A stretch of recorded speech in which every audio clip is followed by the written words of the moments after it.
당신의 하늘에는 몇 개의 달이 떠 있습니까? 라는 문구로 시작하는 1984 책 표지인데요.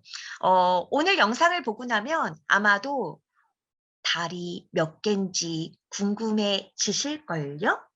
네, 이 1984는 2009년도에 제가 기다리고 기다리서 1권을 읽고 다시 또 2권 나올 때까지 떨리면서 기다려서 읽었던 그런 역대급 대표 소설, 하루키의 역대급 대표 소설이고요. 제가 2009년도에 읽었고 다시 2017년도에 읽었고 그리고 최근에 다시 한 번 더 1, 2, 3편을 읽어본 적이 있습니다. 소개를 좀 더 볼까요? 스타일리시한 여자 암살자 아오마메, 천재적인 문학성을 가진 소녀 푸카에리, 기묘한 사건에 발음 왜 이래? 기묘한 사건에 휘말리는 작가 지망생 댕고, 그들 앞에 펼쳐지는 1984의 세계, 그곳에 사랑이 있다면, 네, 이렇게 홍보하고 있는 1984 표지이고요. 저는 무라카미 하루키를 사랑합니다. 많은 분들이 좋아하시죠? 하루키가 왜 좋냐라고 묻는다면 하루키가 하루키이기 때문이다. 하루키가 하루키한다. 라고 얘기해야겠네요. 저는 무라카미 하루키의 그 문체를 사랑합니다. 굉장히 이 문체가 허무하고 건조하고 시니컬하죠. 약간 감정을 다 빼버린 그런 말투, 굉장히 바삭바삭해진, 네, 물기가 없이 건조해진 그런 문체인데요. 그런 문체가 오히려 사람 마음을 울리고 그런 문체가 읽기 편하게 빠른 속도로 진행되는 거라서 하루키 소설의 매력의 상당 부분이 문체라고 생각하고 있어요.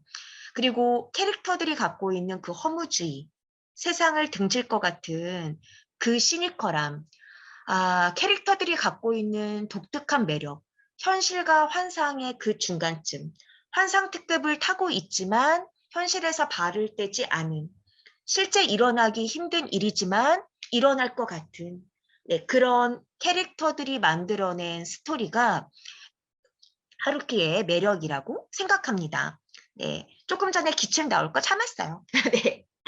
그래서 지금부터 역대급 대표작이라고 생각하는 1984 소개를 해볼까요? 자, 네. 하루키 좋아하시는 분들, 뭐, 상실의 시대부터 해변의 카프카까지 많이 보셨을 건데, 그래도 1984죠. 네, 저는 그래도 1984라고 생각하고 있고요. 어, 이게 간간히 책을 읽을 때마다 뭔가 더 주인공들에게 빠져드는 내용이 많습니다. 전체 스토리는 이래요. 주인공 아오마메가 의뢰받은 일을 처리하던 중 우연한 경로로 지금 살던 세계에서 약간 이탈한 다른 세상에 발을 들여놓게 되는데요. 그 세상은 달이 두 개 존재합니다.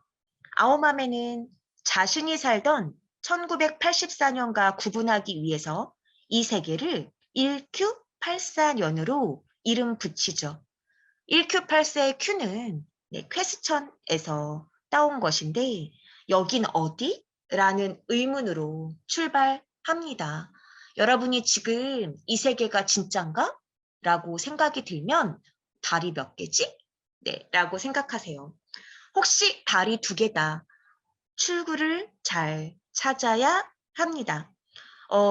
이 1권부터 3권 세트인데 1권은 1984년에 1월부터 6월, 네, 2권은 7월부터 9월, 네, 3권은 10월부터 12월까지 해서 아오마메가 경험하는 1984년의 놀라운 이야기가 담겨 있는데 소설에 나오는 인물들이 대부분 외톨이거든요.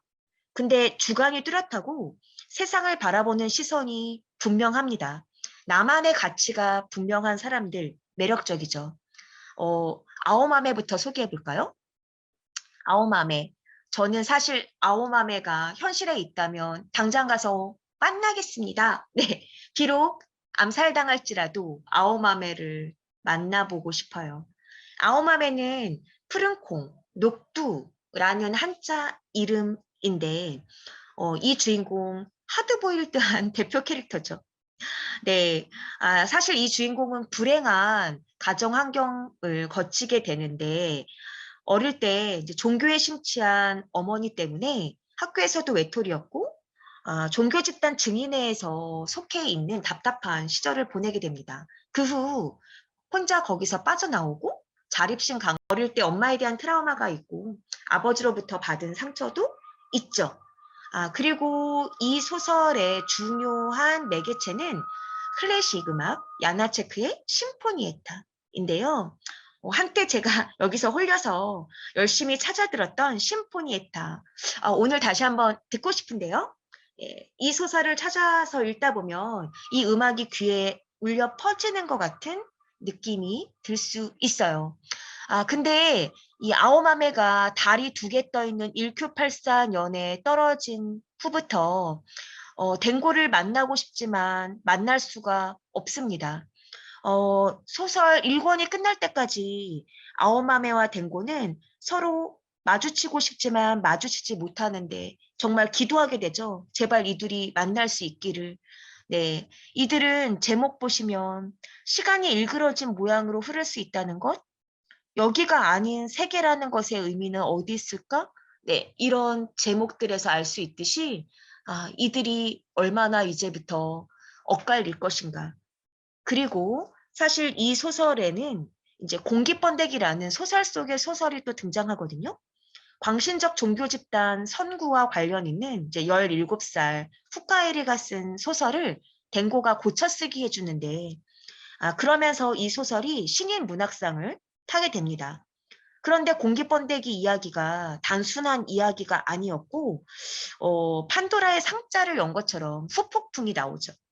실제 공기번데기 속에 나오는 리틀 피플이 죽은 사냥의 입에서 꾸역꾸역 나와서 자신들의 몸을 꾸깃꾸깃 펴서 몸집이 커지는 장면은 지금 생각해봐도 진심으로 섬찟합니다. 공포소설보다 무서웠던 것 같아요.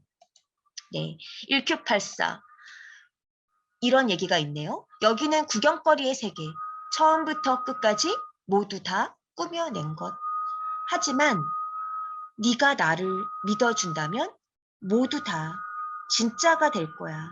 네, 라는 문구도 멋있네요. 네, 아오마메의 첫 번째 1장, 겉모습에 속지 않도록. 네, 첫 구절이 이렇게 시작됩니다. 택시 라디오에서는 FM 방송의 클래식 음악이 흘러나오고 있었다. 곡은 야나체크의 심포니에타. 정체에 말려든 택시 안에서 듣기에 어울리는 음악이랄 수는 없었다. 운전기사도 딱히 음악에 귀기를 기울이는 것 같지는 않았다. 네, 야나체크의 심포니에타 많은 상징을 갖고 있어서 이 소설 읽으면서 한 번쯤은 듣게 될걸요? 네, 찾아서 들을 수밖에 없는 네, 아주 상징적인 음악입니다. 네, 이렇게 쭉 얘기가 진행되고 있죠. 아오마메의 옛날 스토리가 나오고 네, 택시 타고 가면서 이제 아오마메가 어떤 생각을 하는지 그리고 야나체크에 대한 얘기가 쭉 이어지고 있죠. 네, 그러면서 이런 얘기가 나와요. 다음 출구는 어디죠? 네, 이런 질문. 아, 만약에 여러분이 두 개의 달을 발견한다면 출구를 잘 찾아야 되는데 1장 첫 번째부터 출구에 대한 상징이 나타납니다. 그래서 출구를 잘못 찾으면 이 1984 년도에서 헤매게 돼요. 더 이상 빠져나올 수 없게 되는 거죠. 네, 야나체크와 출구, 1984, 두 개의 달, 그리고 겉모습에 속지 않아야 한다는 것. 네, 이런 환상적인 세계와 만날 수 있는 1984. 이 환상의 세계에 양념이 가득하고요. 매력적인 남녀 주인공의 소설 속의 소설로 이어지는 환상적인 공기번데기 이야기. 게다가 하루키의 그 유명한 건조한 말투, 시니컬한 작품관. 여러분, 만나고 싶지 않으세요? 네. 오늘 밤에 달이 두 개가 보이면 어떡하죠?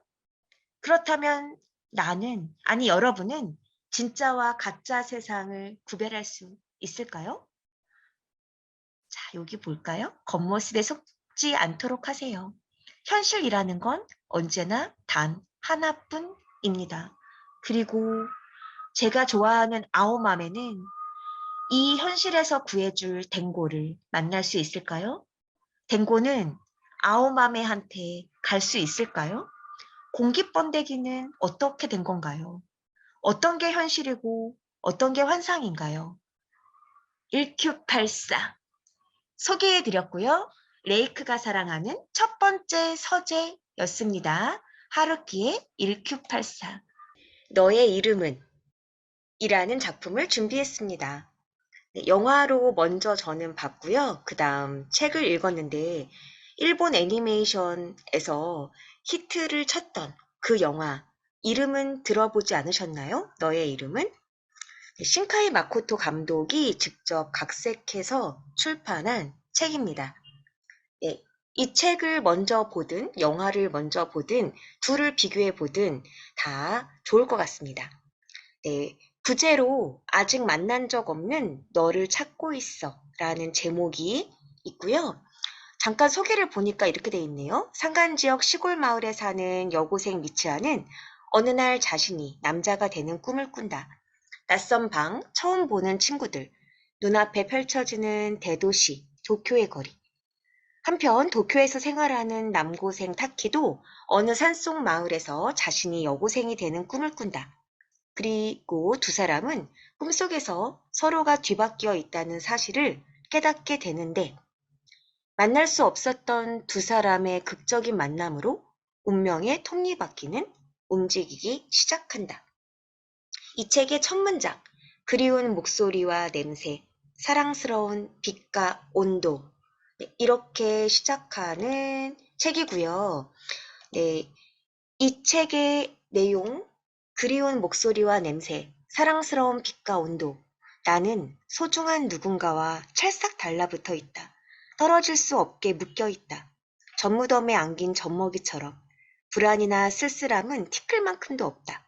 아직 잃어버린 것도 하나 없고 무척 달콤한 기분만이 온몸에 가득 퍼진다. 네, 그러고 나서 주인공은 뭔가 잃어버렸다는 것을 알게 됩니다.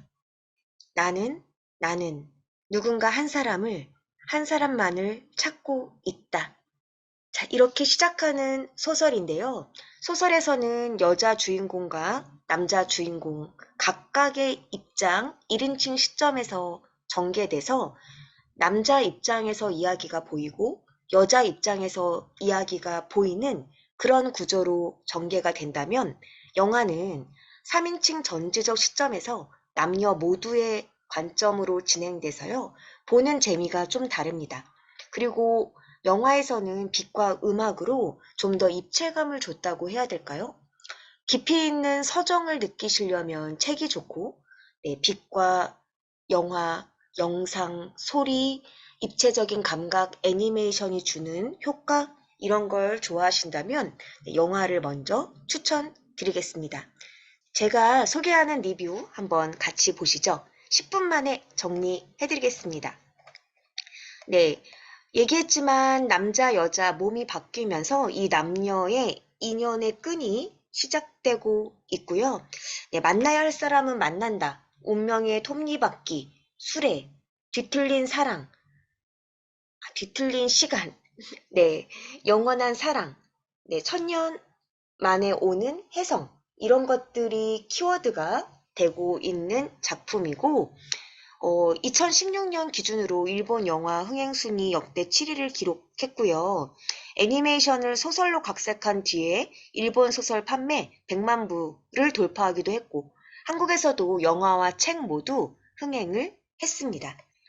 네, 이 남녀가 뒤바뀐 다음에 처음에는 이 사실을 못 받아들이던 남녀가 하루하루를 즐기게 되면서 이제 그날그날의 기록을 서로에게 남기게 되고 그 기록을 통해 서로가 대화를 하게 되면서 이들은 장소만 다른 게 아니라 3년이라는 시간의 텀을 두고 있다는 걸 알게 됩니다. 타키랑 미츠아가 서로 몸이 뒤바뀌는 그런 일들을 반복하다가 어느 날부터는 더 이상 바뀌는 꿈을 꾸지 않아요. 타키가 미츠하를 찾기 위해 기억에 의존하면서 미츠하가 사는 시골을 찾아가 봤더니, 아, 그곳은 이미 천년 만에 나타난 해성 충돌로 사라진 마을이 되었죠. 그리고 미츠하는 이미 죽었다는 것을 알게 됩니다. 이때 3년의 텀이 있었잖아요. 단 한 번만 다시 돌아가서 내가 미츠하의 몸이 된다면 미츠하와 미츠하의 마을을 구할 수 있을 것이다. 라고 생각했는데 정말 기적처럼 다시 미츠하의 몸으로 돌아가게 됩니다. 네, 시간 텀이 있었기 때문에 가능한 일이죠. 아직 일어나지 않은 해성 충돌. 그때까지 시간이 있었고, 타키는 꿈속에서 미츠하가 된 뒤에 미츠하를 구하기 위해 온 힘을 구하게 됩니다. 네, 과연 구할 수 있을 것인지를 관전 포인트로 삼으면서 보면 되고요. 또 텀이 있었기 때문에 미츠하가 타키에게 호감을 느끼고 타키에게 좋아하는 마음이 생겨서 타키를 찾아갔지만 3년 전에 타키는 미츠하를 모르죠. 그래서 타키에게 말을 걸지만 타키는 미츠하를 알아보지 못합니다. 그래서 타키, 나 미츠하야 라고 했을 때 둘의 사이는 어긋나죠. 하지만 둘은 인연의 끈으로 연결돼 있었고 결국 돌고 돌아서 만나게 된다는 소설 주인공인데요. 약간 그 우리나라 시 김춘수의 꽃이 떠올랐어요. 네, 내가 그의 이름을 알기 전에 그는 나에게 아무 의미가 없고 내가 그의 이름을 불렀을 때 나에게 의미가 있는 사람이 된다는 그런 시요. 네, 그래서 Your Name이라는 영화 제목이 더 의미가 있게 내가 그 사람의 이름을 기억해냈을 때 그 사람이 우주에서부터 나에게 올 수 있다. 네, 이런 의미를 저는 좀 생각해 봤습니다. 네, 그리고 이 소설 뒤에 보면 왜 영화가 있는데 소설이 나왔는지 작가의 말을 통해서 설명해 주고 있습니다. 어딘가에 있을 것 같은 타키나 미츠아, 소중한 사람이나 장소를 잃고 말았지만 발버둥 치자고 결심한 사람, 아직 만나지 못한 무엇인가에 언젠가 반드시 만날 것을 믿으며 계속 손을 뻗는 사람. 그리고 그런 마음은 영화의 화려함과는 다른 절실함으로 그려져야 한다고 느꼈기에 나는 이 책을 썼다. 네, 혹시 이런 말들의 마음이 움직이신다면 한번 읽어보시죠. 너의 이름은. 혹시 알아요? 여러분의 마음 깊이 가라앉아 있던 그 장소, 그 사람이 생각나는 기적이 일어날지도 모릅니다. 그리고 그때부터 운명의 수레바퀴가 덜컹덜컹 움직일 수도 있어요. 아, 제가 볼 때 판타지인데도 마음을 울렸던 건 어떤 작가의 진심이 있기 때문이었을 거라 생각하고요. 영화로 본다면 OST도 상당히 좋은 게 많더라고요. 네, 이 영화 OST를 부탁할 때 신카이 마코토가 좋아하는 밴드 리더 노다 요지로에게 너의 전전전세부터 나는 너를 찾기 시작했어. 라는 문자 메시지를 보냈더니 노래를 만들어 왔다고 전해지고 있죠. 그래서 노래 굉장히 좋은 게 많이 OST에 실려 있습니다. 다만 땅땅 딴지를 좀 걸어보자면 굉장히 띵작인데요. 저는 영화 봤을 때도 그랬고 책을 읽으면서도 한국 영화 10월에와 너무 비슷하다는 생각을 했어요. 플롯이 많이 겹칩니다. 2000년에 개봉되었던 작품이라 많은 분들이 기억을 못하고 요즘 세대는 들어본 적이 없는 영화죠. 네, 그래서 제가 한번 소개해 볼 테니 한번 비교해 보시죠. 2000년 개봉작 영화 10월의 포토인데요. 여기 보시죠. 시간을 초월한 사랑, 러브 스토리. 네, 그래서 이정재와 전지현이라는 정말 역대급 배우들이 등장했고 플롯이 너무 우수했고 영화 내용이 좋습니다. 이 영화도 이 우체통을 통해서 남녀의 메시지가 주고받게 되는데 남자와 여자의 시간 차이가 2년이 있었어요. 그래서 이정재에게 계속 편지가 전해지는데 그 편지는 바로 2년 전에 전지현이 보내는 편지였죠. 편지를 통해 둘은 서로의 사정을 알게 되고 서로에게 호감을 느끼고 특히 이정재는 전지현에게 사랑의 감정을 느끼게 됩니다.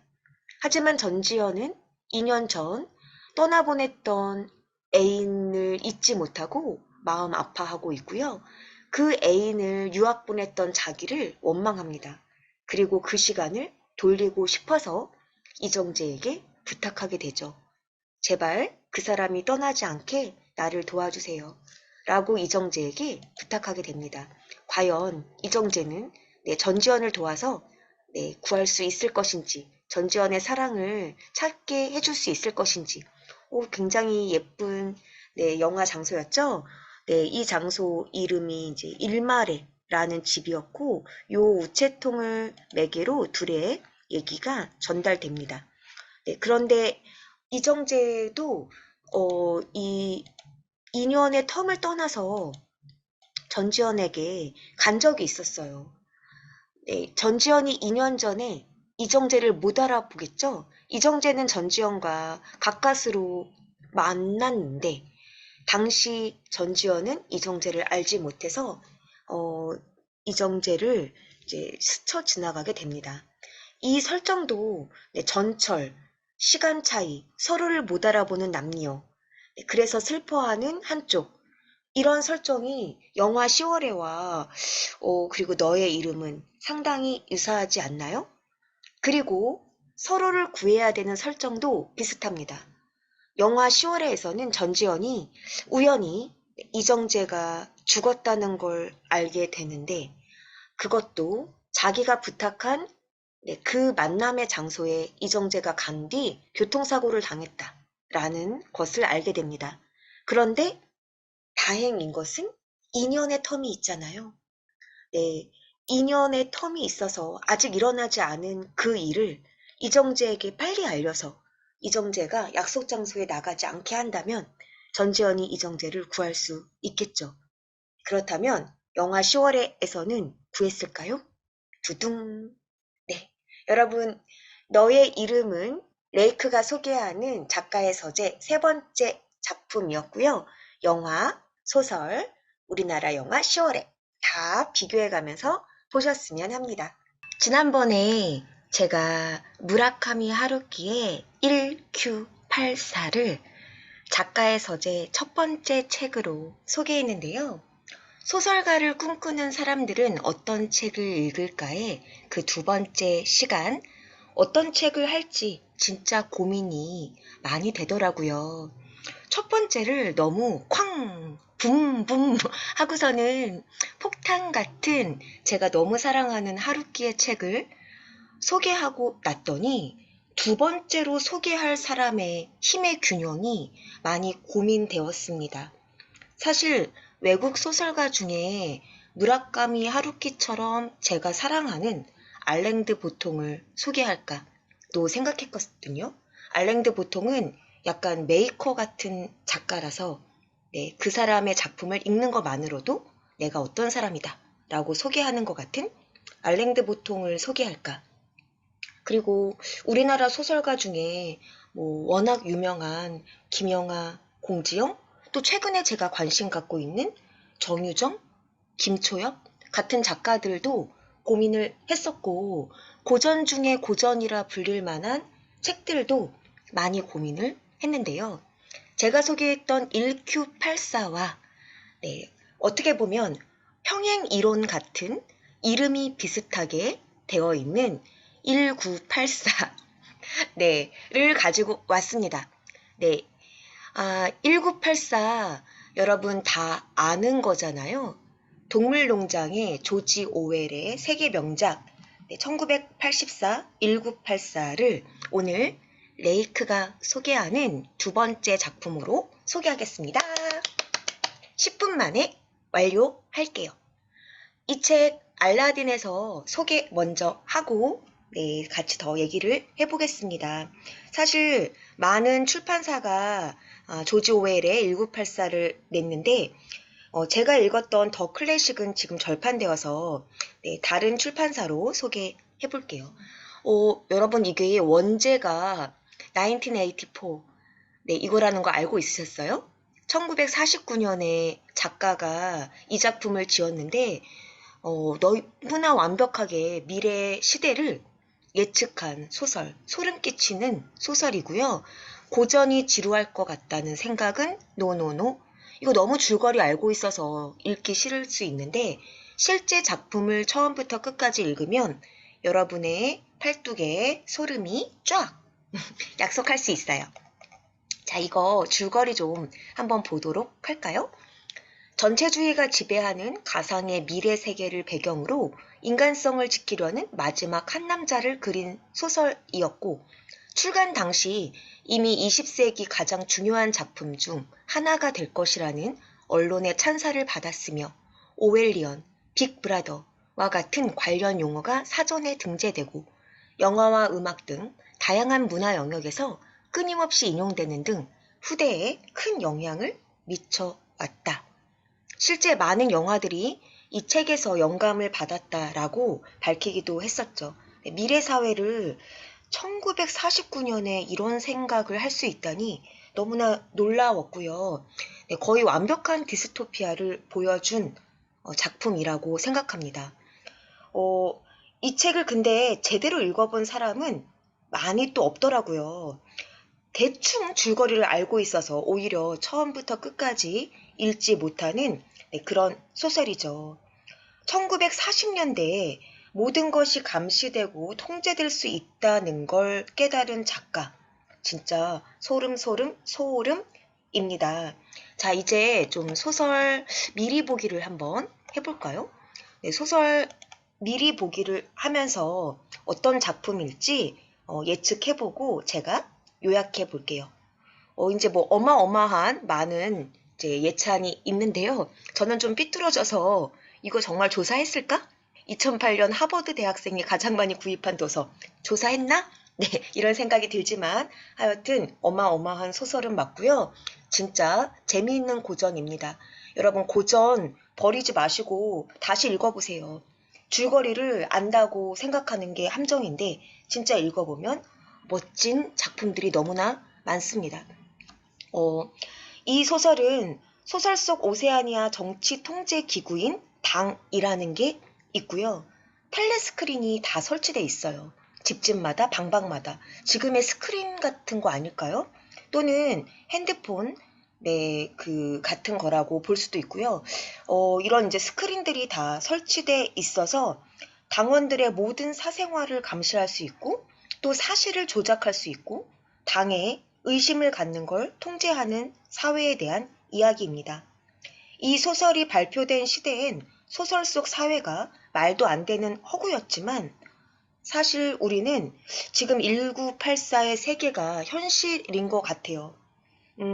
누구나 그렇듯 요즘 휴대폰을 잃어버리면 미칠 것 같이 불안해지지 않나요? 왜냐하면 휴대폰 속에 통화 기록, 메시지, 검색 기록 이런 모든 사생활이 담겨 있기 때문이죠. 요즘 이런 말 들어봤는데 네, 유튜브에 이 사람이 뭘 검색하는지 그리고 어떤 유튜브를 구독하는지만 봐도 이 사람의 관심사를 다 알 수 있다라고 하더라고요. 저는 좀 삐뚤어진 구석이 있어서 사실 구글을 비롯해 전 세계로 통하는 SNS에 의구심을 갖고 있습니다. 친구 추천도 좀 섬뜩하고요. 당신이 알 수도 있는 친구? 네, 이런 말은 더 섬뜩해요. 그리고 누구든 찾고자 하면 SNS를 뒤져서 찾을 수 있다는 것도 반갑지 않고요. 주민등록증, 신분증이 없어도 몸에 생체칩만 있으면 편하게 모든 업무를 볼 수 있다는 기사는 반갑지 않고 무서웠어요. 저 이상한가요? 지금도 사실 휴대폰, 신용카드 사용 내역, 컴퓨터 사용 흔적, CCTV 이런 것만 확인해도 그 사람에 대한 모든 걸 알 수 있지 않을까요? 네, 그래서 그 카드사나 통신사들도 이런 그 정보 모으기에 혈안이 돼 있다는 걸 들어봤고 빅데이터라는 거를 모으고 있다는 걸 들어봤는데요. 이런 것들은 사실 좀 논의해 볼 필요가 있는 것 같아요. 정말 모든 게 투명해지는 게 좋은 사회일지. 네, 이런 것들도 생각해 볼 수 있고, 미래 사회가 인간 삶의 통제와 연결돼 있다라고 생각하면 소설을 읽는 내내 등골이 서늘해짐을 느낄 수 있습니다. 사생활이 보장되지 않는다는 건 인간 삶이 얼마나 건조해지고 잔인해질 수 있는지, 그리고 내 마음조차 들킬까봐 표정 없는 얼굴로 살아가야 한다면 이게 바로 지옥이지 싶습니다. 네, 자기 마음도 마음대로 밝힐 수 없는 사회, 철저한 디스토피아죠.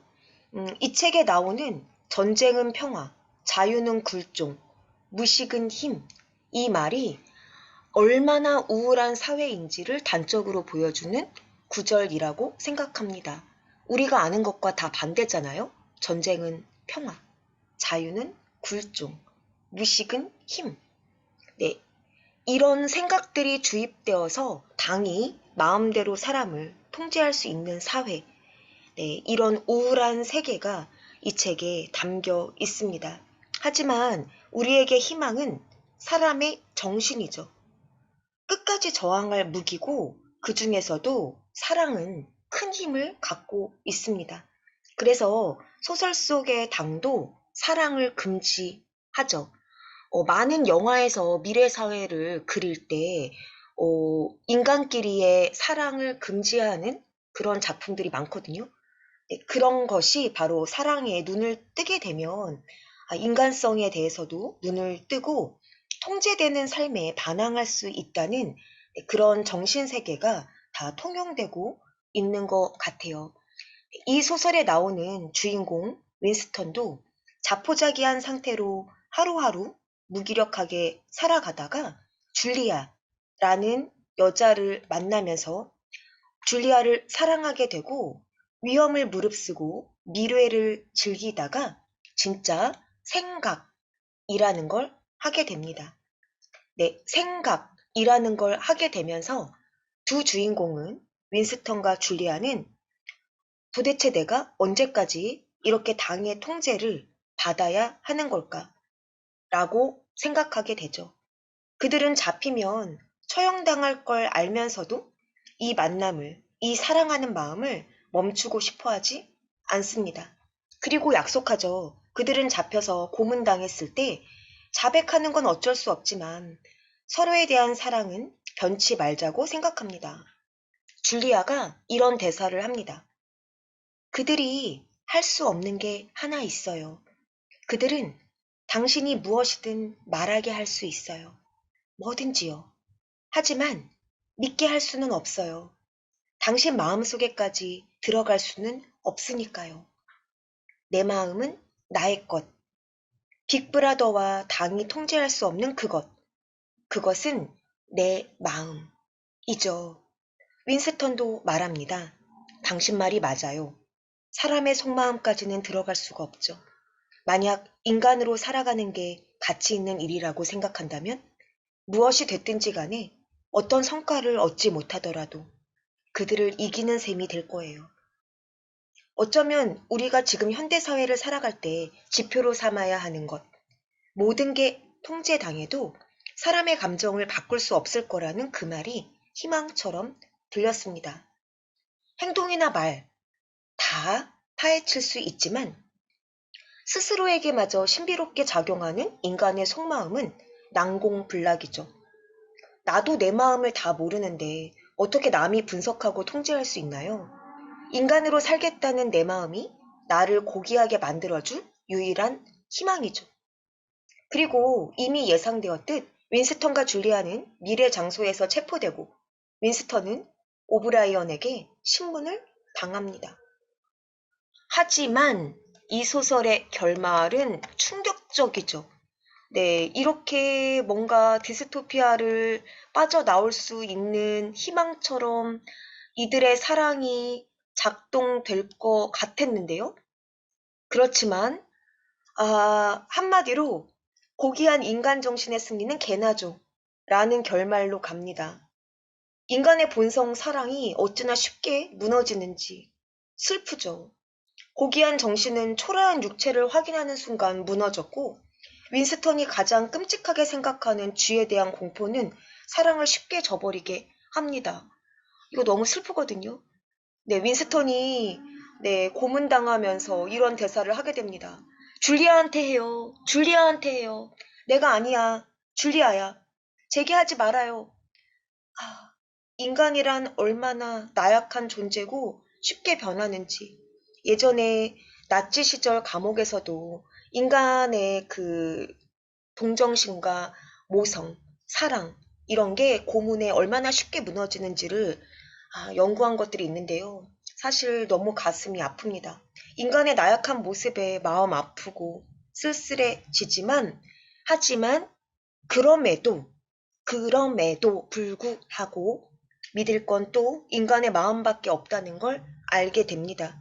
절대 권력에 맞설 수 있는 것, 그리고 항상 우리 마음속에 있는 것, 바로 내 마음이죠.